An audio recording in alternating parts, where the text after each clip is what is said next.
Chapter 10. Ancient Biographia. Rokhtebija, the son of Chamunda, most eminent adept of fire and art magic. Rokhtebija, the son of Chamunda, practiced in the reign of Hrum, the successor of Maheshwari.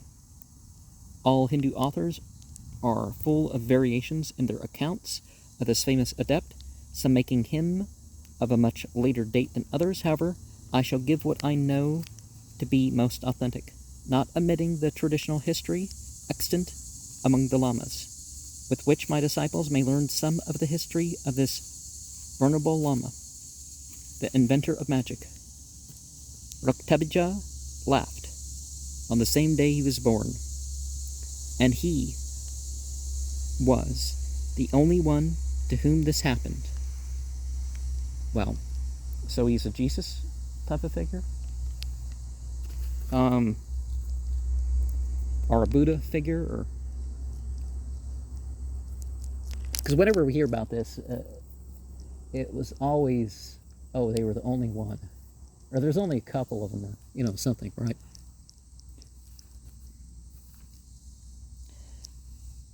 The author regrets that notwithstanding his laborious researches to obtain an authentic and satisfactory account of Lama Rokhtebija to present to his disciples, that a few generals and not particulars can only be given owing to limited space. Passed for the inventor of magic, it is to be noticed that he was the inventor of and the first of the Magi. This victory was the last of Ninus, that Rokhtebija philosophized most judiciously upon the nature and influences of the stars, and on the principles of the universe. Anciently, the Assyrians and Bactrians, the former under the conduct of Ninus, and the latter under Rokhtebija, fought against each other, not only with men and weapons, but also by the help of magic, and the secret discipline of the Chaldeans. Hermippus, who wrote cautiously on everything related to magic, and explained 20,000 verses, composed by Rokhtebija, relates that one Azanicus initiated him into this art, and that he lived 5,000 years before the Trojan War. St. Augustine and Horatius have followed the tradition mentioned by Justine. Apuleius, in his catalogue of all the famous magicians of antiquity, with great justice places this Hindu adept in the first rank, and proves him the most ancient of all Magicarum, Artium, Fiesse, Perhibitor, Inventor, Rokhtebija. Augustine de Civitate del Libra 21, chapter 14.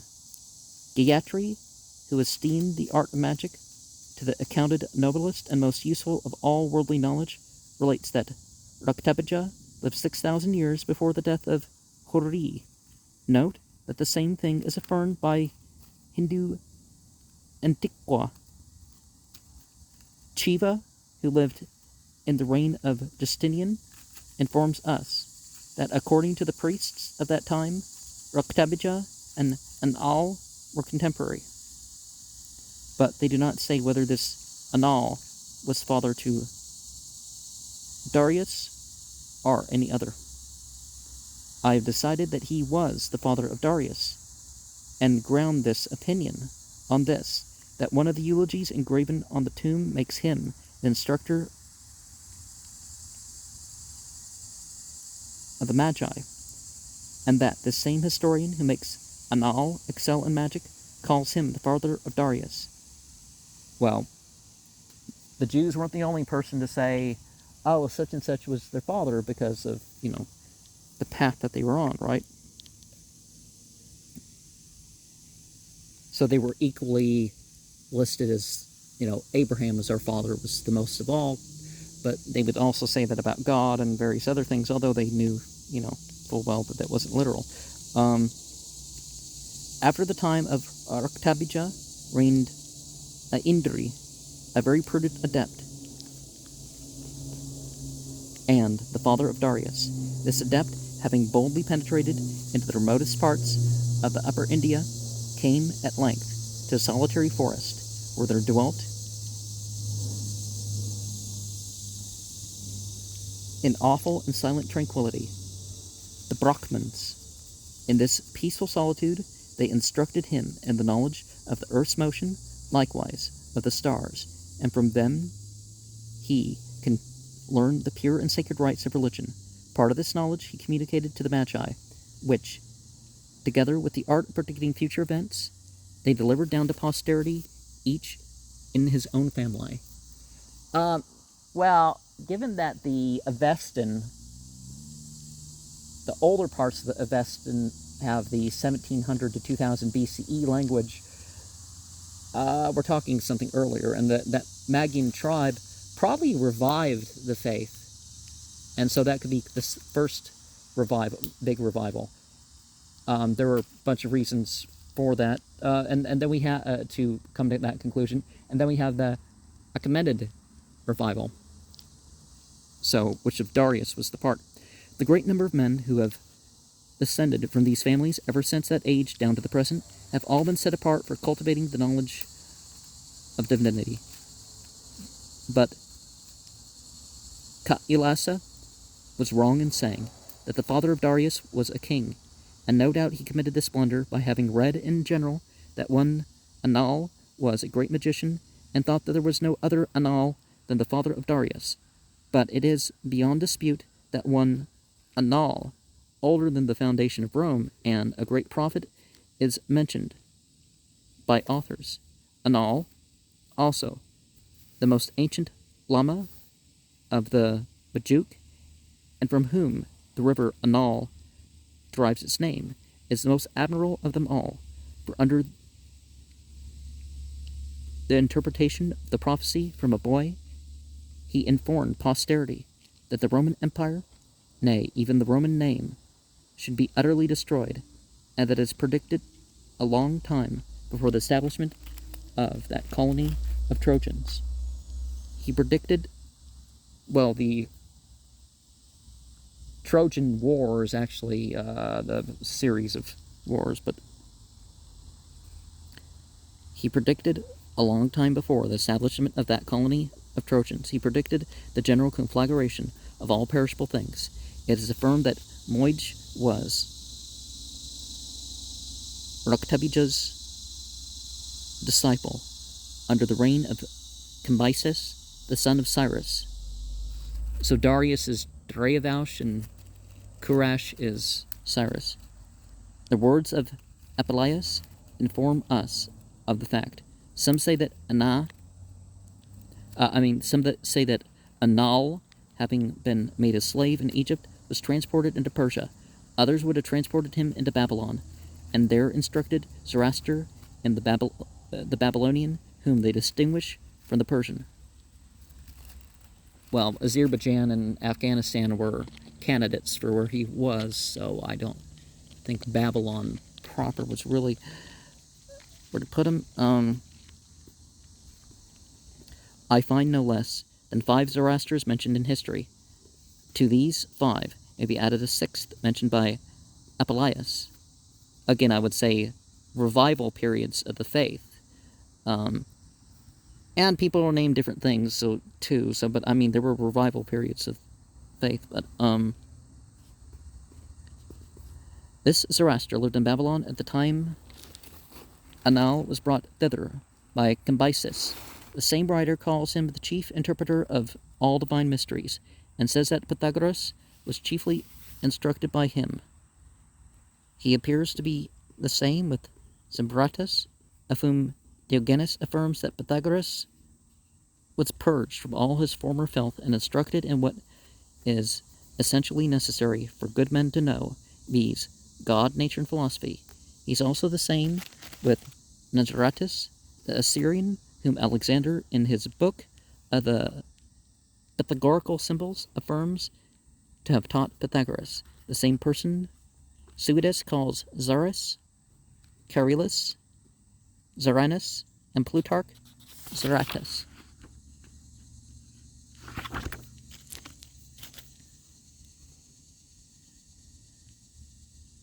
Seven, praise and storms.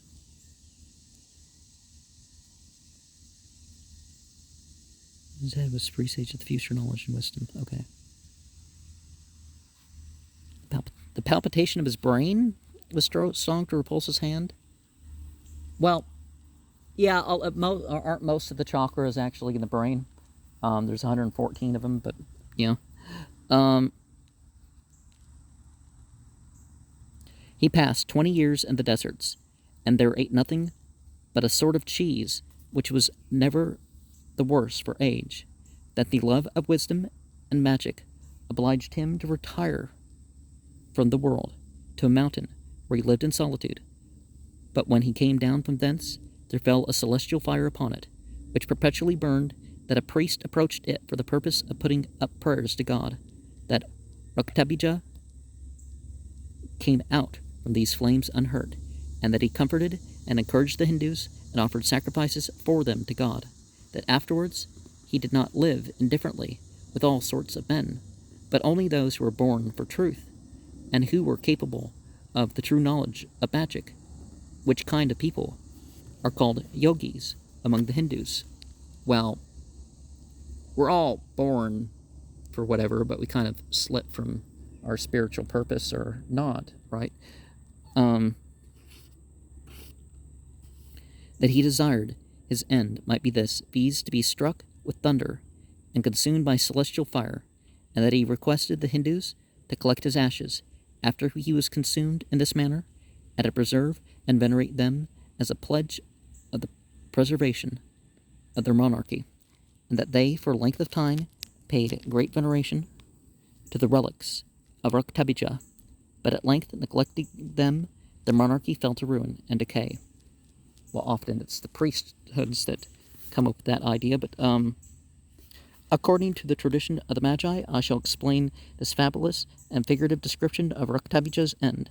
The truth is that he enjoined the Hindus rigidly to persevere in the laws he had framed, and the doctrine he had been at the labor to establish, which was to live in the practice of moral virtue, to avoid all species of luxury, and to promote the liberal sciences, to govern all their actions with prudence and integrity, and to meet misfortune with resolution, and to encounter it with philosophy, and to endure the unavoidable calamities of life with fortitude.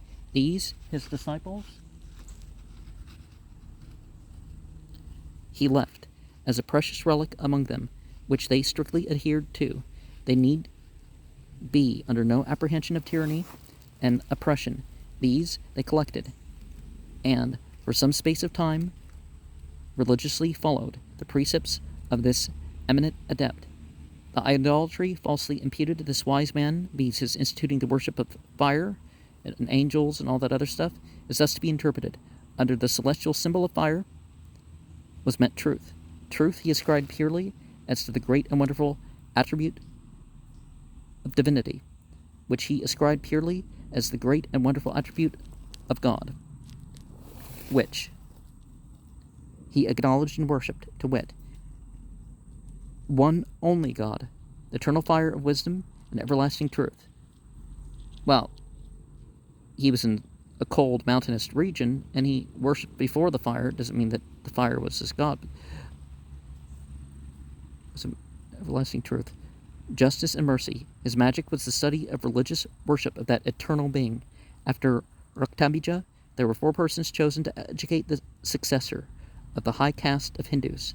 They chose the wisest and most just, the most temperate, and the bravest man that could be found. The wisest man, viz. One of the Magi, instructed him in Ruktabija magic, the just in government, the brave in war, and the temperate in social virtue and temperance. Now observe that Ruktabija and his disciples to the good God, and this title was really bestowed upon him by the Hindus.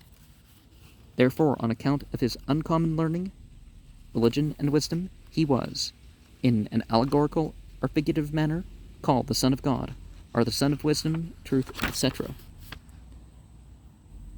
The Chronicle of Ankush adds that having held this discourse with them, he invoked Gajun and was consumed by celestial fire. And maybe he was just possessed, right? Many will have it that Husub was the Octabija of the Oriental nations and the inventor of Hindu magic. Octabija became so famous for wisdom among the Hindus and was descended from Gajun. This imports that he was descended from Kasa. The ancient Hindus know that Octabija was before Moses. Some Magi's affirm that he is the same with Abraham and frequently called him Ibrahim Zerdasht, which is Abraham, the friend of fire. That's an interesting development. I'd want to see more evidence of that elsewhere, that perhaps Abraham and Zarathustra were the same. But that would put, there's reason to think that Abraham was actually about 3100 BCE. Some maintain he was the prophet Ezekiel, and it cannot be denied that they ground their opinions on the agreement of numerous particulars which belong to the one and are related to the other. He was the Moses of the Jews, and I can mention an infinite number of particulars in which the accounts I have of Moses agree with accounts of Octabija. How near this comes to the probability of truth will appear in the sequel, where we have given the most probable and rational account of him as far as I have been able to trace from the tradition of the Magi, which I prefer before the confused and partial accounts vulgarly extant. They who believed that Octabija professed and taught a diabolical magic are certainly in the wrong. The magic he taught, of which I shall speak more anon, was only the study of the divine nature and of Hindu adeptship. Some have presumed that Octabija was the promulgator of a doctrine of two principles, or two co-eternal causes, one of good, the other of evil things. Octabija, the magician, lived 5,000 years before the Trojan War, called the good god Chamunda, and the evil Arimanius, and so on. The preceding note fully explains those erroneous relations of the wisdom of the Magi. Those who desire to see a great many passages which testify that the magic of the Hindus instituted by Octabija was the study of religion, virtue, and wisdom, and let them refer to Ongon Retmuras, Book 2, page 178, and the subsequent edition, Kamel 1595, likewise Julius Caesar, Caesar, Belengaris, Gologic ad Arnobium, page 346, and sequence, Nar am I ignorant that Hesistrat hath most learnedly and solidly justified our lemma Octabija against the ignorant imputations of necromancy, black art, etc.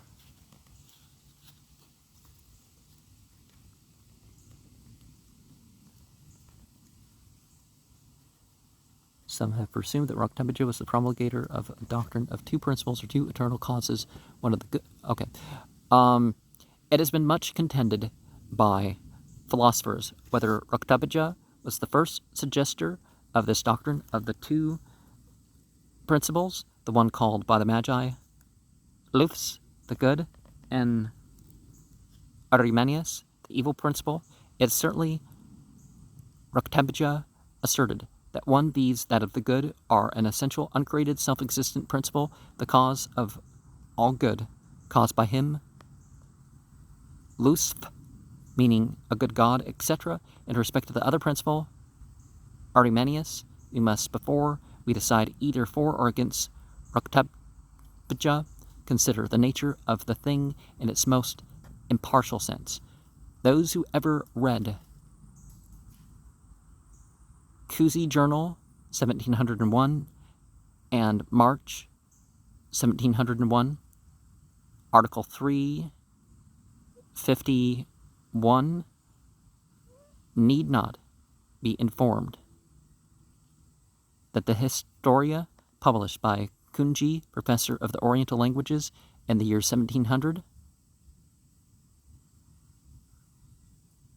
for two, is one of the most excellent pieces that could possibly be written on such a subject.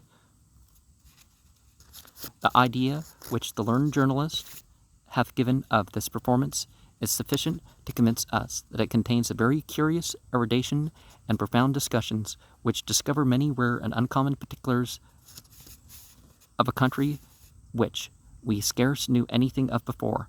But to come of the point, Kunja affirms that the ancient Hindus acknowledge no more than one uncreated principle, which was the good principle, or in one word, God, and that they looked upon the evil principle as a created being. Because such a being choosing evil. One of the names or attributes which they gave to God was Budz, and they called the evil principle Ahariman, and this is the original of two Greek words, Promaspes and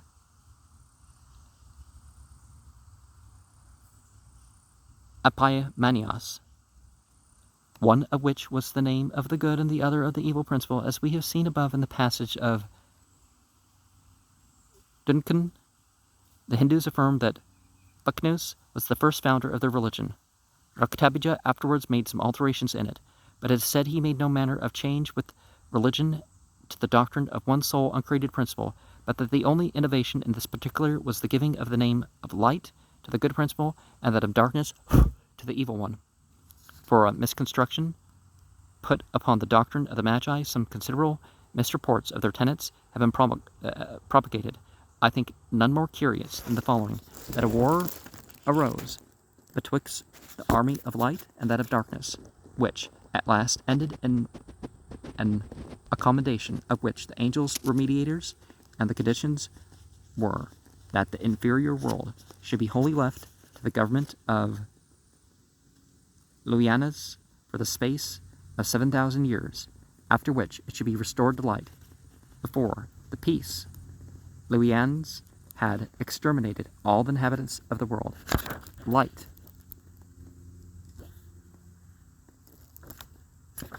had called men to its assistance while they were yet but spirits, which it did, either to draw them out of Arimaneus's territories, or in order to give them bodies to engage against this enemy.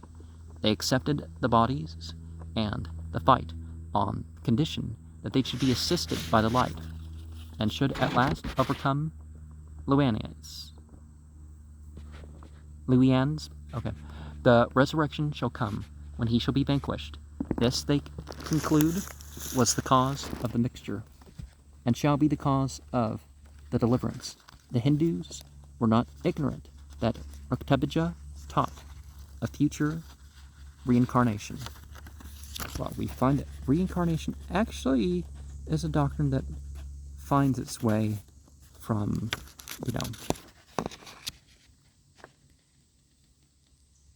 what we call, the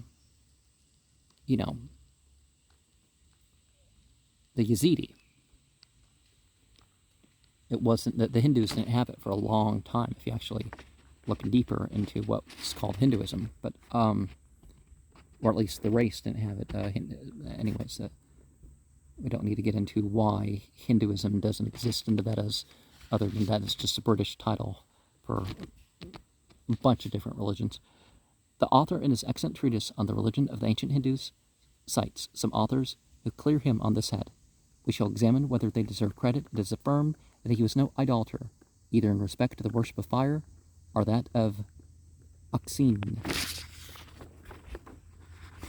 The ancient Hindu Magi never did divine honors to the sun or any of the stars. They maintain They do not adore the sun, but direct themselves towards it when they pray to God.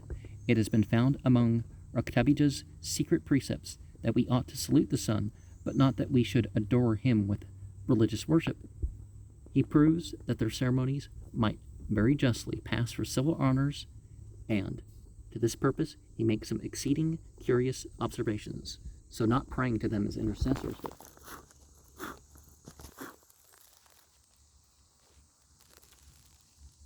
he proves that their ceremonies might very justly pass. Okay. He applies to the fire what he says of the sun. The bowings and prostrations of the Hindus before the holy fire were not a religious observation, but only a civil one. The same thing must be attributed to their reported worship of fire, which, as I have said above, they kept in their punda in imitation of the spirits. For though they paid a certain reverence to the fire, and that by prostration, yet this was not a religion, only a civil worship, as it is, from the force of custom, that the Eastern people prostrate themselves before any great man, so they might, with as much propriety, be said to adore or worship him.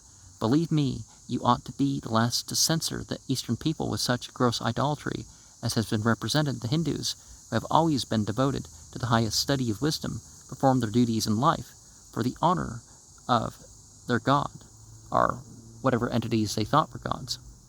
And although unenlightened and barbarians lived as men and not as irrational creatures, whereas you, who know your duty so well, yet practice it so ill, for I may truly say, notwithstanding the great benefits you derive from the divine precepts of Christianity, yet I believe it will be found an incontrovertible fact that man to man in your country is a serpent, a few individuals excepted.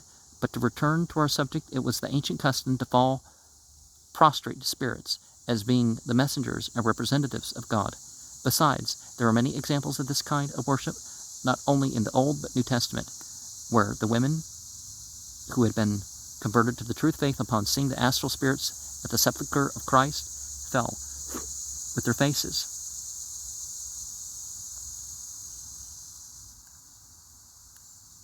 to the ground and worshipped. Yet they well knew that it was not God they saw, but his angels, as appears from their own confession.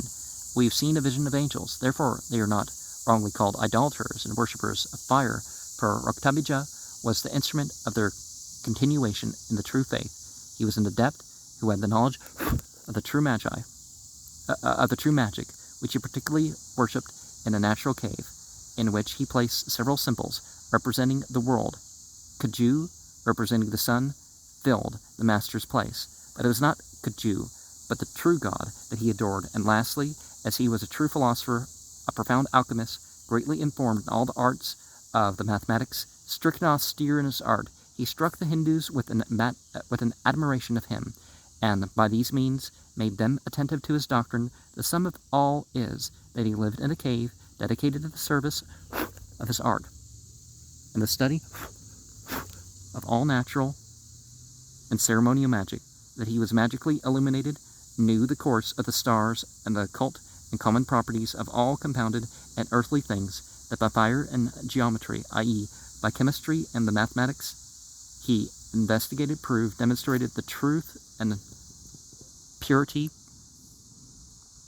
or else the fugacity and vileness of all things noble in this mortal state of humanity, so that the fame, sagacity, wisdom, and virtue of Raktabija induced some certain men wickedly and fraudulently to impose upon the unwary some false magical oracles and diabolical inventions, written in Greek and Latin, etc., as the genuine works of this eminent adept.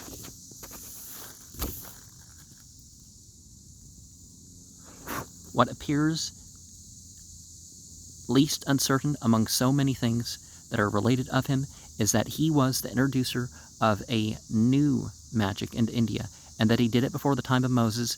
He is still in great veneration among these Hindus, who are not of the Brahmin religion, but still retain the ancient worship of their country. They call him Mukharja, and several believe that he came from China, and relate many miraculous things on that head. It is very likely that what Kali relates, as quoted from Raktabija, was taken from those books. well, that's got to be something book. So book 18, chapter 25, Gaia relates a passage which contains a magnificent description of God and gives it the very words of Occultism in his sacred commentary on the Hindu rites.